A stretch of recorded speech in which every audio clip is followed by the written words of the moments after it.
Audiolibro Un curso de milagros. Capítulo 3. La percepción inocente. La afirmación «mía es la venganza», dice el Señor, es una percepción falsa mediante la cual uno le atribuye a Dios su propio pasado malvado.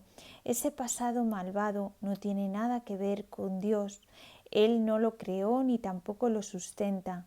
Dios no cree en el castigo. Su mente no crea de esa manera. Dios no tiene nada contra ti por razón de tus malas acciones. ¿Cómo sería posible entonces que me hubiese acusado a mí por ellas? Asegúrate de que reconoces cuán absolutamente imposible es esta suposición y también de que procede enteramente de la proyección. Este tipo de error es responsable de una multitud de errores similares, incluyendo la creencia de que Dios rechazó a Adán y lo expuso del jardín del Edén. Quizá por eso piensas a veces que no te estoy guiando bien. He tomado las máximas precauciones para usar palabras que sean casi imposibles de distorsionar, pero siempre es posible tergiversar los símbolos si así se desea. El sacrificio es una noción que Dios desconoce por completo, procede únicamente del miedo y los que tienen miedo pueden ser crueles. Cualquier forma de sacrificio es una violación de mi exhortación a que debes ser misericordioso tal como tu Padre en el cielo lo es. A muchos cristianos le ha resuelto difícil darse cuenta de que esto les atañe a ellos. Los buenos maestros nunca atemorizan a sus estudiantes. Atemorizar es atacar y como resultado de ello se produce un rechazo de lo que el maestro ofrece, malográndose así el aprendizaje. Se me ha llamado correctamente el Cordero de Dios que quita los pecados del mundo, mas quienes representan al Cordero manchado de sangre no entienden el significado del símbolo. Si se entiende correctamente, es un símbolo muy simple que habla de mi inocencia. El león y el cordero tendidos el uno junto al otro simbolizan que la fuerza y la inocencia no están en conflicto, sino que coexisten naturalmente en paz.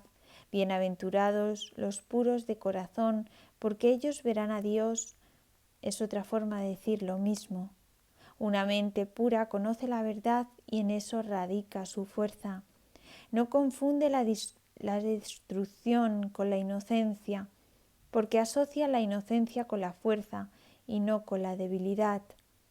La inocencia es incapaz de sacrificar nada porque la mente inocente dispone de todo y solo se esfuerza por proteger su plenitud.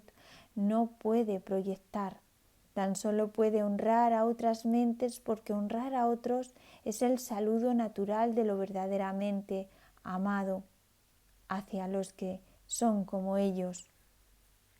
El Cordero quita los pecados del mundo en el sentido de que el estado de inocencia o gracia es uno en el que el significado de la expiación es perfectamente obvio. La expiación carece por completo de ambigüedad, es perfectamente inequívoca porque existe la luz. Únicamente los intentos de ocultarla en las tinieblas han hecho que sea inaccesible para aquellos que eligen no ver. La expiación de por sí solo irradia verdad. Es por lo tanto el epítome de la mansedumbre y derrama únicamente bendiciones. No podría hacer eso si procediese de cualquier otra fuente que no fuera la perfecta inocencia. La inocencia es sabiduría porque no tiene conciencia del mal y el mal no existe. No obstante, es perfectamente consciente de todo lo que es verdad. La resurrección demostró que nada puede destruir a la verdad. El bien puede resistir cualquier clase de mal, al igual que la luz disipa cualquier clase de oscuridad. La expiación es, por lo tanto, la elección perfecta. Es la demostración concluyente de que todas las demás lecciones que enseñe son ciertas. Si puedes aceptar esta generalización ahora, no tendrás necesidad de aprender muchas otras lecciones de menor importancia. Basta con que creas esto para que te liberes de todos tus errores. La inocencia de Dios es el verdadero estado mental de su Hijo. En ese estado, tu mente conoce a Dios, pues Dios no es algo simbólico, Dios es un hecho. Cuando conoces a su Hijo tal como es, te das cuenta de que la expiación y no el sacrificio es la única ofrenda apropiada para el altar de Dios, en el que sólo la perfección tiene cabida. El entendimiento de los inocentes es la verdad. Por eso es por lo que sus altares son verdaderamente radiantes. 2. Los milagros y la percepción verdadera. He afirmado que los conceptos básicos a los que este curso hace referencia no admiten grados. Algunos conceptos fundamentales no pueden entenderse en función de sus opuestos. Es imposible concebir la luz y la oscuridad a todo y nada como posibilidades compatibles. Estos conceptos son o completamente verdaderos o completamente falsos. Es esencial que te des cuenta de que tu pensamiento seguirá siendo errático hasta que te comprometas firmemente con la luz o con la oscuridad. No obstante, un compromiso firme con la oscuridad o con la nada es imposible. No hay nada que haya vivido que no haya experimentado alguna luz o alguna cosa. Nadie es capaz, pues, de negar completamente la verdad aunque piense que puede. La inocencia no es un atributo parcial. No es real hasta que es total. Los que son parcialmente inocentes a veces tienden a actuar de manera insensata. Su inocencia no pasa a ser sabiduría mientras no se convierta en un punto de vista de aplicación universal. La percepción verdadera o percepción inocente significa que nunca percibes falsamente y que siempre ves correctamente. Dicho de esa manera más llana, significa que nunca ves lo que no existe, pero siempre ves lo que sí existe. Cuando no tienes confianza en lo que alguien va a hacer, estás dando testimonio de tu creencia, de que esa persona no está en su mente recta. Difícilmente puede ser ese un marco de referencia basado en el milagro. Esa falta de confianza produce asimismo el efecto desastroso de negar el poder del milagro. El milagro percibe todo tal como es. Si lo único que existe es la verdad, lo único que la mentalidad recta puede ver es perfección. He dicho que solo lo que Dios crea o lo que tú creas con la misma voluntad existe realmente. Eso es, pues, lo único que los inocentes pueden ver. Los inocentes no sufren de una percepción distorsionada. Tienes miedo de la voluntad de Dios porque has usado tu mente que Él creó a semejanza de la suya. Para crear falsamente, la mente solo puede crear falsamente cuando cree que no es libre. Una mente aprisionada no es libre porque está poseída o refrenada por sí misma.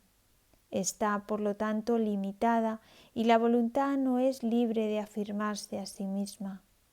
Ser uno es ser de una misma mente o voluntad. Cuando la voluntad de la filiación y la del Padre son una, la perfecta armonía entre ellas es el cielo. Nada puede prevalecer contra un Hijo de Dios que encomienda su espíritu en manos de su Padre. Al hacer esto, la mente despierta de su sueño y recuerda a su Creador. Toda sensación de separación desaparece. El Hijo de Dios es parte de la santidad de la Santísima Trinidad, pero la Trinidad en sí es una. No hay confusión entre sus niveles porque estos son de una misma sola mente y de una sola voluntad. Este propósito único crea integración y establece la paz de Dios, pero esta visión solo la pueden percibir los verdaderamente inocentes, quienes al ser puros de corazón defienden la percepción verdadera en vez de defenderse de ella. Puesto que entienden la lección de la expiación, no tienen el deseo de atacar y por lo tanto pueden ver correctamente percibido. Esto es lo que la Biblia quiere decir con cuando Él aparezca o sea percibido, seremos como Él, pues lo veremos tal cual es. La manera de corregir las distorsiones es dejando de tener fe en ellas y depositándola únicamente en lo que es verdad. No puedes hacer que lo que no es verdad lo sea. Si estás dispuesto a aceptar lo que es verdad en todo lo que percibes, deja que sea verdad para ti. La verdad supera todo error y aquellos que viven inmersos en el error y en la vacuidad jamás pueden encontrar consuelo duradero. Cuando percibes correctamente, cancelas tus percepciones falsas y las de los demás simultáneamente, puesto que los ves tal como son. Les ofreces tu aceptación de su verdad para que ellos puedan aceptarla en sí mismos. Esta es la curación que el milagro produce.